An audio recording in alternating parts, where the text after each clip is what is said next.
Mes chers collègues, dans un contexte économique plus que difficile, accentué par une inflation élevée et notamment la poursuite de la hausse de l'énergie et des produits de base alimentaires, une crise climatique et sociale, il nous faut malgré tout mettre en œuvre nos politiques publiques pour répondre au plus près des Nantaises et des Nantais. Le budget qui nous est présenté répond à ces enjeux tout en respectant notre équilibre financier. Outre la nécessité de poursuivre nos investissements sur des équipements structurants dans le domaine de l'éducation et de la petite enfance, du sport et de la culture ou encore le soutien aux associations, le budget présenté cette année 2023 présente également la particularité d'y intégrer une nouvelle grille d'analyse à travers une première présentation d'un budget climat et d'une première expérimentation d'un budget sensible au genre. L'épisode caniculaire que nous avons traversé cet été ne sera malheureusement pas une exception et démontre à quel point notre ville doit y être préparée. La responsabilité de notre collectivité est d'anticiper au mieux ces phénomènes et pour cela prévoir l'action publique et un budget adapté pour en atténuer les effets.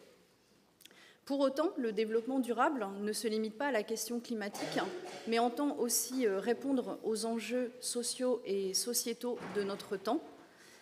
En tant que collectivité responsable, il est de notre devoir d'accélérer la transition écologique sur notre territoire pour préserver un espace vivable et un environnement respirable, contribuant à améliorer la qualité de vie des Nantaises et des Nantais, en portant bien évidemment une attention particulière aux plus fragiles.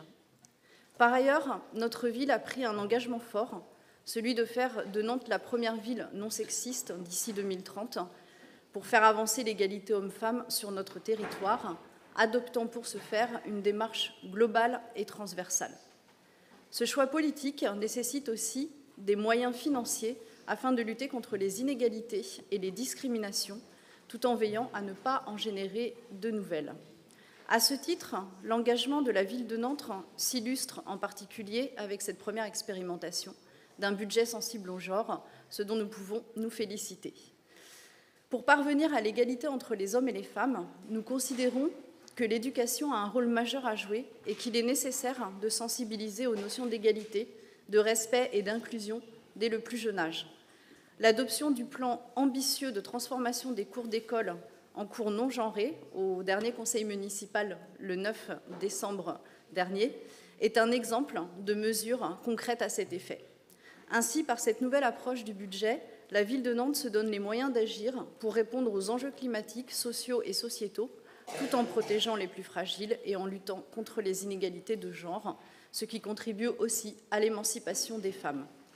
En effet, égalité, autonomie et émancipation, principes chers à l'Union démocratique bretonne, forment un ensemble essentiel pour parvenir à la transformation vers une société plus juste. Ainsi, c'est avec plaisir que notre groupe votera le budget 2023.